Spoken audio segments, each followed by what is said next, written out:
ഡൽഹിയിൽ പുതിയൊരു രാഷ്ട്രീയ അധ്യായം തുറന്നിരിക്കുകയാണ്. ഗവർണറുടെ സാന്നിധ്യത്തിൽ കേന്ദ്ര ധനമന്ത്രി നിർമ്മല സീതാരാമൻ പിണറായി കൂടിക്കാഴ്ച. എനിക്ക് സംശയം ഇത് മറ്റൊരു പൂരമായി മാറുമോ എന്നൊരു സംശയമുണ്ട്. തൃശ്ശൂർ പൂരം കലക്കിയതാണല്ലോ സുരേഷ് ഗോപി വിജയിച്ചതെന്ന് പറയുന്നു. അപ്പോൾ ഈ കൂടിക്കാഴ്ചയിലും അത്തരത്തിലുള്ള രാഷ്ട്രീയ നീക്കങ്ങളുണ്ടോ എന്നൊരു സംശയമില്ലേ? അങ്ങനെയും വ്യാഖ്യാനിക്കാൻ പറ്റും എന്ന് മാത്രമേ പറയാൻ പറ്റൂ. കാരണം ഇപ്പോൾ കേരളം ഗതികെട്ട നിലയിലാണ്.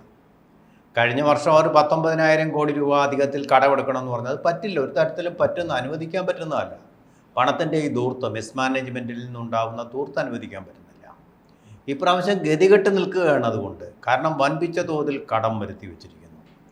റവന്യൂ ധനം ഉപയോഗിച്ചുകൊണ്ട് അതിൻ്റെ 70% ജീവനക്കാർക്ക് ശമ്പളമൊക്കെ വർദ്ധിപ്പിച്ചു നൽകാൻ, ശമ്പള കമ്മീഷൻ വഴി ഉണ്ടാകുന്ന കൂടിയ ആനുകൂല്യങ്ങൾ നൽകാൻ വേണ്ടി വിനിയോഗിച്ചു. ക്ഷേമ പെൻഷൻ കൊടുക്കാതായി. അങ്ങനെ ഒരുപാട് മിസ്മാനേജ്മെൻറ്റിൻ്റെ ആയിട്ടുള്ള ഫലങ്ങൾ ഉണ്ടാകാൻ തുടങ്ങി. അതിൻ്റെ ഒരു പരിണത ഫലമാണ് ഈ ആശാവാക്കന്മാർക്ക് കൊടുക്കാതിരിക്കുന്നത്. അപ്പോൾ ഇതിൻ്റെ എല്ലാം പഴി കേന്ദ്രത്തിലേക്ക് ചാരി രക്ഷപ്പെടുന്ന ഒരു രീതിയാണ് സ്വീകരിച്ചിരുന്നത്. നിർമ്മല സീതാരാമൻ അതിന് കുറിക്ക് ഉത്തരം പറയുമെന്നറിയാം, പറയാനും അറിയാം, കണക്കുകളുണ്ട്. കാരണം കേന്ദ്ര ഗവൺമെൻറ്റിൻ്റെ ഭാഗത്തു നിന്ന് ഒരു വീഴ്ചയും ഉണ്ടായിട്ടില്ല, കേരളത്തിലൊരു അവഗണനയും ഉണ്ടായിട്ടില്ല. അപ്പോൾ അവർക്ക് ധൈര്യമായിട്ട് കാര്യങ്ങൾ പറയാനും ബോധ്യപ്പെടുത്താനും കഴിവുണ്ട്. സാധാരണഗതിയിൽ ഇതിപ്പം ബജറ്റിൻ്റെ നടപ്പാക്കലിൻ്റെ മാസമാണ്. വേണമെങ്കിൽ നിർമ്മല സീതാരാമന് പറയാവുന്ന തിരക്കാണ്, ഈ പ്രാവശ്യം പറ്റില്ല എന്ന് പറഞ്ഞ് ഒഴിയാമായിരുന്നു. അവർക്ക് അധികം ഭാരിച്ച ജോലികളുണ്ട്, നമ്മൾക്ക് കണ്ടാൽ തോന്നുകയില്ലെങ്കിലും. അവരൊക്കെ വളരെ കൂളായിട്ടും ഒരു ടെൻഷനും ഇല്ലാതെ കാര്യങ്ങൾ നിർവഹിച്ചു പോകുന്നു. അവർക്ക് ഏറ്റവും തിരക്ക് പിടിച്ച, നമുക്കറിയാമല്ലോ ബാങ്കുകളുടെ സ്ഥിതി തന്നെ. ബാങ്കുകൾക്ക് ഏറ്റവും അധികം, ബാങ്ക് ജീവനക്കാർക്ക് ഏറ്റവും അധികം പണി വരുന്ന ഒരു മാസമാണിത്. എന്നിട്ടും അവരെ കൂടിക്കാഴ്ച അനുവദിച്ചു. ആ കൂടിക്കാഴ്ചയ്ക്കുള്ള ഒരു സവിശേഷതയാണ് വിജയനാഥ് പറഞ്ഞത്. പുതിയൊരു രാഷ്ട്രീയത്തിൻ്റെ തുടക്കമോ എന്ന് നമ്മൾക്ക് വ്യാഖ്യാനിക്കാവുന്ന രീതി. സാധാരണഗതി മന്ത്രിയുടെ ഓഫീസിൽ അവിടെയാണ് പോയി കാണുക, അവിടെ സ്വീകരിച്ചിരുത്തുന്നു. സാധാരണ ഔപചാരികമായ ഒരു നടപടി. അതാണ് ഒഫീഷ്യലായിട്ടുള്ള കൂടിക്കാഴ്ച എന്ന് പറയുന്നത്. അതിന് കളമൊരുക്കാൻ KV തോമസ് ഉണ്ട് അവിടെ. കണക്കറിയാത്ത KV തോമസ് അവിടെ ചെന്ന് നാണം കെട്ടി തിരിച്ചു പോകുന്നു. കണക്ക് ചോദിച്ചപ്പോൾ ബബ്ബ. തിരുതക്കറിയൊക്കെ ആണെങ്കിൽ അദ്ദേഹം നല്ലപോലെ മാനേജ് ചെയ്യാൻ നല്ല സ്വാദായിട്ട് കൊടുത്തേനി. പക്ഷേ നിർമ്മല സീതാരാമൻ വെജിറ്റേറിയനാണ്, തിരുതക്കറിയൊന്നും അവിടെ ചിലവാവില്ല. അപ്പോൾ കണക്കറിയാതെ വന്ന് ബബ്ബ പത്രക്കാരെ അതിനെ കളിയാക്കി കൊണ്ടുപോകുന്നു. ഈ പ്രാവശ്യം കേരള ഹൗസിൽ വെച്ചേക്ക് ആക്കി മീറ്റിംഗ്. അപ്പോൾ അവിടെ കേരളീയമായിട്ടുള്ള വിഭവങ്ങളെല്ലാം രാവിലെ ബ്രേക്ക്ഫാസ്റ്റിന് മെനുവായിട്ട് കിട്ടും. അപ്പോൾ ഇവിടെ പോയപ്പോൾ അദ്ദേഹത്തിന് ഇഷ്ടപ്പെട്ട അവിടുത്തെ കാര്യം ഈ ധനകാര്യ മാനേജ്മെൻറ്റോ അല്ലെങ്കിൽ കേരളത്തിന് കിട്ടുന്ന ആനുകൂല്യങ്ങളോ അല്ല. അവിടെ കിട്ടുന്ന പുട്ട്, കടല, ഇഡ്ഡലി, വട, ദോശ, ചമ്മന്തി ഇതൊക്കെ ഉണ്ടായിരുന്നു എന്നുള്ളതാണ് അദ്ദേഹം പറഞ്ഞത്. തീർച്ചയായിട്ടും ഇവിടോട്ട് തന്നെ നമ്മുടെ ധനമന്ത്രി വരികയാണ്. ആ ധനമന്ത്രിയുടെ വരവിൻ്റെയും ധാരാളിത്തത്തോടെയുള്ള മുഖ്യമന്ത്രിയുടെ വരവിൻ്റെയും ഒരു ജുക്സ്റ്റ പൊസിഷൻ എന്ന് പറഞ്ഞാൽ അത് രണ്ടും കൂടെ ചേർത്ത് വെച്ച് കാണാവുന്ന ഒരു ചിത്രം. അത് നമ്മളെ പറയാതെ നമ്മോട് പലതും പറയുന്നുണ്ട്. അതായത് കേരളത്തിൻ്റെ മുഖ്യമന്ത്രി പോയത് എന്നിട്ട് 35 ലക്ഷം രൂപ വിലയുള്ള ഒരു കറുത്ത കാറിൽ നിറവും വളരെ പ്രധാനപ്പെട്ട ഒന്നാണ്. കാരണം ഈ കറുത്ത കാറെന്ന് പറയുന്നത് ദുഃഖത്തിൻ്റെ ചിഹ്നവുമാണ്, പ്രതിഷേധത്തിൻ്റെ ചിഹ്നവുമാണ്. അതുപോലെ തന്നെ ആരും എന്നെ കാണണ്ട എന്നുള്ളതിൻ്റെ ആകപ്പാടെ മൂടിയ ഒരു ഇരുമ്പ് മറയുടെ ഒരു ഇത് വെച്ചുകൊണ്ടുള്ള ഈ അമേരിക്കൻ പ്രസിഡൻ്റൊക്കെ വരുന്ന മാതിരി ഒരു വലിയ കാറിൽ ജനങ്ങളെ കാണണ്ട. കാരണം ജനങ്ങളെ പേടിയാണ്, വെടിവല്ലം വെച്ച് കഴിഞ്ഞാൽ കൊള്ളേണ്ടി വരുമെന്നുള്ള ജനങ്ങളിൽ നിന്ന് അകന്ന് അവരിൽ നിന്ന് അവർക്ക് കാണാത്ത രീതിയിൽ അതാര്യമായിട്ട് ഉള്ള ഒരു വരവിൻ്റെ ചിത്രമാണ് മുഖ്യമന്ത്രിയുടെ കാർ സമ്മാനിച്ചത്. അതേസമയം നമ്മൾ നോക്കൂ, നിർമ്മല സീതാരാമൻ നോക്കൂ. നമ്മൾ ഈ സാധാരണക്കാർക്കൊക്കെ ഉള്ള പോലെ ഒരു കാർ, ഒരു വെളുത്ത കാർ, വെളുപ്പാണ് അതിൻ്റെ കളർ. വെളുപ്പ് സാധാരണക്കാർക്ക് ഒഫീഷ്യലായിട്ടുള്ള ഒരു പരിവേഷവും ഇല്ല. അതൊരു മന്ത്രിയാണോ വരുന്നത് എന്ന് പോലും നമുക്ക് തോന്നലുളവാക്കുന്ന, നമ്മളെ അത്ഭുതപ്പെടുത്തുന്ന തരത്തിൽ. പക്ഷേ ഇത് അത്ഭുതപ്പെടുത്താനൊന്നുമില്ല. കഴിഞ്ഞ തവണ കേരളത്തിൽ വന്നപ്പോൾ AC പോലും അല്ലാത്ത ഒരു സെക്കൻഡ് ക്ലാസ്സിൽ വെറും സാധാരണക്കാരായ ആൾക്കാരോടൊപ്പം യാത്ര ചെയ്ത സ്ത്രീയാണ് ഇന്ത്യയുടെ ഈ ധനമന്ത്രി. BBC-യുടെ ലോകപ്രശസ്തമായ, ലോകത്തിലെ ഏറ്റവും വലിയ ശ്രദ്ധിക്കപ്പെടുന്ന മാധ്യമമായ BBC-യുടെ അവതാരക. അത് കഴിഞ്ഞാണ് അവർ ആന്ധ്രാപ്രദേശിൽ BJP-യുടെ വക്താവായിട്ട് വന്നത്. അവരുടെ മികച്ച പെർഫോമൻസ് കണ്ടിട്ട്, പ്രകടനം കണ്ടിട്ട് അവരെ അഖിലേന്ത്യാ സ്പോക്സ് പേഴ്സണായി വക്താവായിട്ട് ഉയർത്തുകയാണ്. അത്ര ശക്തമായിട്ട് കാര്യങ്ങൾ പറയാം. കേരളത്തിൽ വന്നപ്പോഴും നമ്മൾ കണ്ടതാണ്. കേരളത്തിലെ വെള്ളപ്പൊക്കത്തിൻ്റെ സമയത്ത് ഇവിടുത്തെ കേരള തീരത്തെ മത്സ്യത്തൊഴിലാളികൾ വമ്പിച്ച പ്രതിഷേധം ഉയർത്തപ്പോൾ കേരളത്തിലെ മന്ത്രിമാർ, മുഖ്യമന്ത്രി ഉൾപ്പെടെ ഒരാൾക്ക് പോലും അങ്ങോട്ട് അടുക്കാൻ പറ്റാത്ത ഒരു സന്ദർഭത്തിൽ, അത്തരം ഒരു സാഹചര്യത്തിൽ കേന്ദ്രത്തിൽ നിന്ന് നേരിട്ട് വന്ന് ഇവരോട് നേരിട്ട് സംസാരിച്ച് അവരോട് ആശയവിനിമയം നടത്തി അവരെ തൃപ്തിപ്പെടുത്തിയ, അവരുടെ പ്രതിഷേധങ്ങളെ ഒരൊറ്റ വാക്കുകൊണ്ട് അടക്കി നിർത്തിയ ആ ഒരു സ്ത്രീ വളരെ ലളിതമായിട്ടുള്ള വസ്ത്രധാരണത്തോടുകൂടി. പക്ഷെ ഇവിടെ ഈ കൂടുതൽ അടുക്കും തോറും അതിനകത്ത് വേറൊരു സംശയം പലപ്പോഴും രൂപപ്പെടുകയാണ്. BJP CPMൻ്റെ ഒരു അന്തർധാര പലപ്പോഴും വെളിപ്പെടുകയല്ലേ? ഇത് പലപ്പോഴും കോൺഗ്രസ്സുകാരെ ഭയപ്പാടോടുകൂടി പറയുന്ന ഒരു കാര്യമാണ്.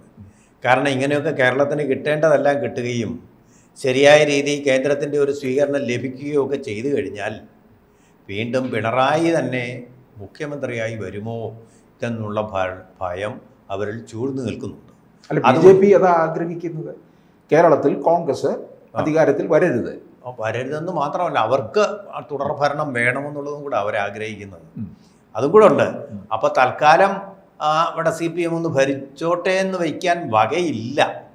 കാരണം ഇപ്പോൾ തുഷാർ ഗാന്ധി വന്നപ്പോൾ തന്നെ CPMൻ്റെ പ്രതികരണം, BJPയുടെ ഒരു കാര്യമില്ലത്, അവരവിടെ നിന്ന് സംശയങ്ങൾ, അവർ സംവാദമാണ് റോഡിൽ വെച്ച് നടന്നത്, അതിനെ അദ്ദേഹത്തിൻ്റെ തടഞ്ഞു നിർത്തി എന്നൊക്കെ മട്ടിൽ പ്രചരിപ്പിച്ചത്. നഗരസഭാ വാർഡിലെ ഒരു കൗൺസിലറെ ഉൾപ്പെടെയാണ് അറസ്റ്റ് ചെയ്തിരിക്കുന്നത്. അപ്പോൾ ആ നടപടികളൊന്നും അത്ര സൗഹാർദ്ദപരമായിട്ടുള്ള നടപടികളല്ലെന്നും നമുക്ക് വായിച്ചെടുക്കാൻ പറ്റും. ഗതികെട്ട് BJPയുടെ സഹായം, BJP നിയോഗിച്ച, കേന്ദ്രം നിയോഗിച്ച ഒരു ഗവർണറുടെ സഹായം തേടുകയായിരുന്നു എന്ന് വേണമെങ്കിൽ നമുക്ക് അങ്ങനെയും അനുമാനിക്കാം. കാരണം സ്റ്റാലിന് കേന്ദ്രത്തോട് പകവീട്ടാം, യുദ്ധം ചെയ്യാം. കാരണം അവിടെ വേണ്ടത്ര റിസോഴ്സുകളുണ്ട്, സമ്പത്തുണ്ട്, റവന്യൂ ഉണ്ട്. കേരളത്തിന് അതൊന്നുമില്ല, ഗതികെട്ടിരിക്കുക. ഈ 19,000 രൂപ കടം വേണമെന്ന് പറഞ്ഞത് കേരളത്തിന് അത്രയും കടമുണ്ട്. കടം വീട്ടാൻ വേണ്ടിയാണ് കടം കഴിഞ്ഞ വർഷം ചോദിച്ചു. ഇതേ സമയമാണെന്ന് തോന്നുന്നു. അത് കൊടുക്കാൻ ഒരു കാരണവശാലും പറ്റില്ല. കാരണം CAG റിപ്പോർട്ട് അത് പ്രകാരമാണ്, ആ രീതിയിലുള്ളതാണ്. കാരണം ഇത് കിഫ്ബിക്ക് വേണ്ടിയിട്ടാണ് ചോദിച്ചത്. കിഫ്ബിക്ക് കൊടുക്കാതെ വന്നപ്പോഴാണ് ഈ 19,000 രൂപ കടം എന്ന് പറഞ്ഞത്. കിഫ്ബി എന്ന് പറയുന്നത് ഒരു അനധികൃത സ്ഥാപനമാണ്.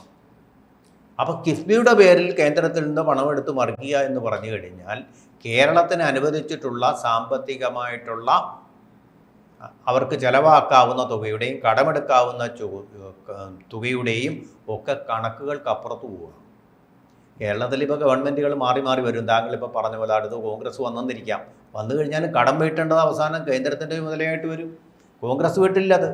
കേരളത്തിൻ്റെ ബാധ്യത അവസാനം വീട്ടേണ്ട ചുമതല ഫെഡറലിസമാണെന്നൊക്കെ ഇവർ പറയും. അവസാനം വീട്ടേണ്ടി വരിക നിർമ്മലാ സീതാരാമനാണ്. പക്ഷേ ഇതേ അവസരത്തിൽ തന്നെ കേരളത്തിൽ നിന്നുള്ള MP-മാർ മികച്ചവരാണ് എന്ന് നിർമ്മലാ സീതാരാമൻ പറയുകയും ചെയ്യുന്നു. പറയുമ്പോൾ അതാരാണ്? കൂടുതൽ ഭൂരിപക്ഷം കോൺഗ്രസിൻ്റെ MP-മാരാണ്. BJPയുടെ രാജ്യസഭാ MP-മാർ മാത്രമേ ഉള്ളൂ. അത് ഒരാൾ സംബന്ധിച്ചുകൊണ്ട് രാജ്യസഭയിലേക്ക് പോയത് കേരളത്തിൽ നിന്ന് പോകാൻ ഒരിക്കലും പറ്റില്ല, പുറത്തു നിന്നാണ് പോയിട്ടുള്ളത്. അപ്പൊ അതിൽ ജോൺ ബ്രിട്ടാസുമായിട്ട് വലിയ സഭയിൽ വെച്ച് നേർക്കുനേർ പൊരുതിയിട്ടുള്ളതാണ്. ശരിയാണത്. കേരളത്തിൽ നിന്ന് പോയിട്ടുള്ള ബ്രിട്ടാസിനെ ഉദ്ദേശിച്ചാണത് പറഞ്ഞതെന്ന് എനിക്ക് തോന്നുന്നില്ല. പ്രേമചന്ദ്രൻ നന്നായിട്ട് പഠിച്ച് കാര്യങ്ങൾ ശശി തരൂർ നന്നായിട്ട് പഠിച്ച് കാര്യങ്ങൾ പറയുന്ന ആൾക്കാരാണ്. അവർ കോഴിക്കോട് MP രാഘവനും രാഘവൻ ഇവർ ആത്മാർത്ഥതയുള്ള ഒരു MP-ആണ്. അങ്ങനെ ഏതാനും അങ്ങനെ ചില നക്ഷത്രങ്ങളുണ്ട് നമുക്ക്. ഇത് സത്യമാണത്. പാർലമെൻറ്റേറിയൻസ് ബ്രിട്ടാസൊക്കെ എന്താ പറയുന്നത്, തനി രാഷ്ട്രീയവും അല്ലാതെ കുറച്ച് വർഗീയതയും ചേർത്തിട്ടുള്ള ഒരു വിഷം, അല്ലാതെ എന്താ അദ്ദേഹം പറയുന്നത്, തർക്കിക്കാൻ വേണ്ടിയുള്ള തർക്കവും തെറ്റായ നറേറ്റീവുകളും. ശരിയായിട്ട് കാര്യങ്ങൾ പഠിച്ചതല്ല, വെറും രാഷ്ട്രീയം. ദേശാഭിമാനിയിലെ ലേഖകനായിരുന്നു അദ്ദേഹം. ദേശാഭിമാനിയിൽ പ്ലാന്റഡായിട്ട് വരുന്ന സ്റ്റോറികൾ പോലെയും അതുപോലെ തന്നെ അവിടുത്തെ പൊളിറ്റിക്കൽ സ്റ്റോറി പോലെയും അതിനപ്പുറം ഒരു നിലവാരത്തിലേക്ക് ഈ ബ്രിട്ടാസ് എപ്പോഴെങ്കിലും പോകുന്നതായിട്ട് ഞാൻ ഇതുവരെ കണ്ടില്ല. പോകുന്നെങ്കിൽ സന്തോഷിക്കുന്ന ഒരാളാണ്. പക്ഷേ CPIയുടെ ചില സന്തോഷ് കുമാറൊക്കെ ഉണ്ട് കേട്ടോ, വളരെ സന്തോഷമുണ്ട്. അവർ നന്നായിട്ട് കാര്യങ്ങൾ അവതരിപ്പിക്കുന്നുണ്ട്, കേരളത്തിൻ്റെ ഒരു ആംഗിളിൽ നിന്ന് ഭംഗിയായിട്ട് അവതരിപ്പിക്കുന്നുണ്ട്. അങ്ങനെ CPMൻ്റെ DYFIയിൽ നിന്ന് വന്ന ചില റഹീമല്ല, വേറെ ചില നേതാക്കളൊക്കെ നന്നായിട്ട് അവതരിപ്പിക്കുന്ന ഒരു കേരളത്തിൽ നിന്നുണ്ട്. നമ്മൾ സംശയമില്ലാത്ത കാര്യമാണ്. ഏറ്റവും നല്ല മികച്ച പാർലമെൻറ്റേറിയനെ അയച്ചത് കേരളം തന്നെയാണ്. AK ഗോപാൽ. ആ നിലവാരത്തിൽ ഒരാൾ നമുക്കിപ്പോൾ ഇല്ല എന്നുള്ളത് നമ്മൾ ഓർക്കേണ്ട കാര്യമാണ്. ഏറ്റവും മികച്ച പാർലമെൻറ്റേറിയനായിരുന്നു AK ഗോപാൽ. നെഹ്റു പോലും ചെവി കൂർപ്പിച്ച് അദ്ദേഹം പറയുന്നത് ശ്രദ്ധിക്കുമായിരുന്നു. അത് ആ ലെവലിലുള്ള ഒരാൾ പിന്നെ ഉണ്ടായിട്ടില്ല. അപ്പോൾ എനിക്ക് തോന്നുന്നു ഈ കൂടിക്കാഴ്ചയിൽ കോൺഗ്രസ് യാതൊരു കാരണവശാലും കേരളത്തിൽ മെച്ചമുണ്ടാക്കരുത് എന്നുകൂടിയാണ് ഈ കൂടിക്കാഴ്ചയിൽ നിന്ന്. അത് BJPയുടെ ദേശീയ നയം, കോൺഗ്രസ് മുക്ത ഭാരതം എന്നുള്ള അവരുടെ ദേശീയ. കോൺഗ്രസ് വരണമെന്ന് ആഗ്രഹിക്കുന്നില്ല എന്ന് പറഞ്ഞാൽ അത് ശാരീരികമായിട്ട് നേരിട്ടില്ലാതാക്കണമെന്നുള്ളതല്ല, തെരഞ്ഞെടുപ്പിൽ കൂടി വരരുത്. കാരണം അത്രമാത്രം നാശം ഈ രാജ്യത്തിന് ചെയ്തിരിക്കുന്നു, അത്രമാത്രം നാശവും ദ്രോഹവും ഈ രാജ്യത്തിന് ചെയ്തിരിക്കുന്നു. ഇപ്പോൾ കോൺഗ്രസ് നമുക്ക് തന്നെ അത് മനസ്സിലാക്കാവുന്നതേ ഉള്ളൂ. നോക്കൂ, കഴിഞ്ഞ തവണ ഇതുപോലെ ഉള്ള ആഘോഷം, ഇപ്പോൾ ഹോളിയാണ്, ഇന്ന് ഹോളിയാണ് ഉത്തരേന്ത്യൻ സംസ്ഥാനങ്ങൾ. സമാധാനമായിട്ട് ഹോളി ആഘോഷിക്കാൻ പറ്റുമായിരുന്നു. ഇതിനു വേണ്ടിയിട്ടുള്ള സാധനങ്ങൾ മാർക്കറ്റിൽ നിന്ന് വാങ്ങിക്കാൻ പോകുമ്പോൾ അവിടെ എല്ലാം നമ്മൾ കാണുന്നത് ബോംബ് പൊട്ടുന്നതാണ്. ഹോളിക്ക് മുമ്പേ ഹോളിയുടെ ആഘോഷം അവിടെ നടക്കുക. ഈ പ്രാവശ്യം തികഞ്ഞ കരുതലോടുകൂടിയാണ് കേന്ദ്ര ഗവൺമെൻറ് എല്ലാവിധമായിട്ടുള്ള ഇൻ്റലിജൻസ് ഇൻപുട്സും അതുപോലെ തന്നെ സെക്യൂരിറ്റി ആയിട്ടുള്ള അറേഞ്ച്മെൻറ്റ്സുകളും, അതായത് സുരക്ഷിതത്വത്തിന് വേണ്ടിയിട്ടുള്ള എല്ലാ വിധത്തിലുള്ള സജ്ജീകരണങ്ങളും പൂർണ്ണമായിട്ട് ചെയ്ത ശേഷമാണ് ഈ ഹോളിയിലേക്ക് അവർ കടന്നിട്ടുള്ളത്. എല്ലാവർക്കും എല്ലാം ചെയ്തുകൊണ്ടാണ്. ഇപ്പം നോക്കൂ, എവിടെയാണ് ബോംബ് പൊട്ടുന്നത്? തൊട്ടപ്പുറത്തെ കൊറ്റയിൽ, പാകിസ്ഥാനിൽ, ബലൂചിസ്ഥാനിൽ അവരുടെ ആയുധ ശേഖരങ്ങളിരിക്കുന്ന സ്ഥലത്തേക്ക് വരെ ബലൂചിസ്ഥാൻ ലിബറേഷൻ ആർമിയുടെ ആൾക്കാർ വളഞ്ഞു കഴിഞ്ഞു. അതുപോലെ തന്നെ ടെഹ്രീക്ക് താലിബാൻ എന്ന് പറയുന്ന അഫ്ഗാനിസ്ഥാൻ്റെ താലിബാൻ, ഇവരെല്ലാം കൂടെ ചേർന്നാണ് പണ്ട് ഇന്ത്യയിൽ ഇതുപോലെയുള്ള നരമേധയാഗം ബോംബുകളിലൂടെ നടത്തിയിട്ടുള്ളത്. ഇപ്പം എല്ലാം ചിത്രം നേരെ തിരിച്ചായില്ലേ? അത് വെറുതെ ഒന്നുമല്ല. മോദി, അതുപോലെ തന്നെ നമ്മുടെ അമിത്ഷാ, രാജ്യ രക്ഷാമന്ത്രി രാജ്നാഥ് സിംഗ്, ഇവരൊക്കെ എടുക്കുന്ന കരുതൽ നടപടികളുടെ ഭാഗമായിട്ടാണ്, വെറുതെയൊന്നുമല്ല. എന്നിട്ടോ എവിടെയെങ്കിലും ഒരു ചെറിയ സംഭവം ഉണ്ടാവുകയാണെങ്കിൽ SP-യും അതുപോലെ തന്നെ കോൺഗ്രസും തൃണമൂൽ കോൺഗ്രസും രാഹുൽ ഗാന്ധിയും ഒക്കെ കൂടെ ചേർന്നുകൊണ്ട് എന്തൊരു ബഹളം, നിങ്ങളുടെ ഇൻ്റലിജൻസ് എവിടെയായിരുന്നു, ഫെയിൽ ചെയ്തില്ലേ എന്ന് പറയാൻ നോക്കുന്ന ഗതികെട്ട ഒരു സ്ഥിതിയിലേക്ക് കോൺഗ്രസ് പോയി. നശിപ്പിച്ച് എത്ര പേരുടെ ജീവനാണ് കോൺഗ്രസിൻ്റെ ഭരണം മൂലം പൊലിഞ്ഞിട്ടുള്ളത്. അപ്പോൾ അങ്ങനൊരു പാർട്ടി ഇനി ഇന്ത്യ ഭരിക്കേണ്ട. ഇന്ത്യയുടെ സുരക്ഷിതത്വം അവതാളത്തിലാണ് എന്നുള്ളത് മനസ്സിലാക്കിക്കൊണ്ടെടുത്ത ദേശ സ്നേഹപരമായിട്ടുള്ള ഒരു തീരുമാനമാണ്. മറ്റേത് പാർട്ടിയെയും നമുക്ക് സഹിക്കാം, പക്ഷേ കോൺഗ്രസിനെ സഹിക്കാൻ പറ്റുകയില്ല. തങ്ങളുടെ കുത്തക അവകാശമാണ് ഇന്ത്യയുടെ ഭരണം എന്നൊരു അഹങ്കാരവും അവരെ ബാധിച്ചിട്ടുണ്ട്. അപ്പോൾ എന്തായാലും ഒരു പുതിയ രാഷ്ട്രീയമല്ല, ഇതൊരു പുതിയ ചുവടുവയ്പ്പാണ്. ഗവർണറും കൂടെ ചെന്ന് പോവുക എന്ന് പറയുന്നത് ഇതിനു മുമ്പ് ഒരിക്കൽ മാത്രമേ സംഭവിച്ചിട്ടുള്ളൂ. ഗവർണർ നല്ലൊരു RSS പശ്ചാത്തലത്തിൽ, RSSൻ്റെ പശ്ചാത്തലമാണ്, പക്ഷേ ദേശസ്നേഹമുള്ള ആളാണ്. അദ്ദേഹത്തിനറിയാം കേരളം വികസിക്കുമ്പോൾ ഇന്ത്യയാണ് വികസിക്കുന്നതെന്ന് തിരിച്ചറിവുള്ളൊരു മനുഷ്യനാണ്. ഇതുപോലെ തന്നെ വിചാരിച്ചിരുന്ന ആളാണ് നമ്മുടെ മുൻ ഗവർണറും. പക്ഷേ അദ്ദേഹത്തിനെ വെരുട്ടാൻ ചെന്നാൽ വെരുളുകയില്ല. ഇദ്ദേഹം കുറച്ചുകൂടെ നയസാമർഥ്യത്തോടു കൂടി പെരുമാറുന്നതാണ് ഇദ്ദേഹം. അതുകൊണ്ട് ഈ ദേശീയതയുടെ ആ ഒരു വൃത്തത്തിൽ നിന്ന് എപ്പോഴെങ്കിലും പുറത്തു കടന്ന് CPM-നെ സഹായിക്കുമെന്ന് ഒരിക്കലും വിചാരിക്കേണ്ട. ദേശവിരുദ്ധമായിട്ടുള്ള എന്തെങ്കിലും ഒന്ന്, നമ്മുടെ ദേശീയ പുരോഗതിക്ക് നിരക്കാത്ത എന്തു കൊണ്ടുവന്നാലും അദ്ദേഹം റബ്ബർ സ്റ്റാമ്പ് പോലെ ഉപ്പിട്ട് കളയും എന്നുള്ളൊരു ധാരണ CPM-ന് ഉണ്ടാവുകയും വേണ്ട. കാരണം ഇപ്പോൾ കച്ചിത്തുരുമ്പിനെ പിടിച്ചിരിക്കുകയാണ് വെള്ളപ്പൊക്കത്തിൽ, കടത്തിൻ്റെ വെള്ളപ്പൊക്കത്തിൽ കച്ചിത്തുരുമ്പിനെ പിടിച്ച് രക്ഷപ്പെട്ടിരിക്കുകയാണ് അവർ ചെയ്തിരിക്കുന്നത്.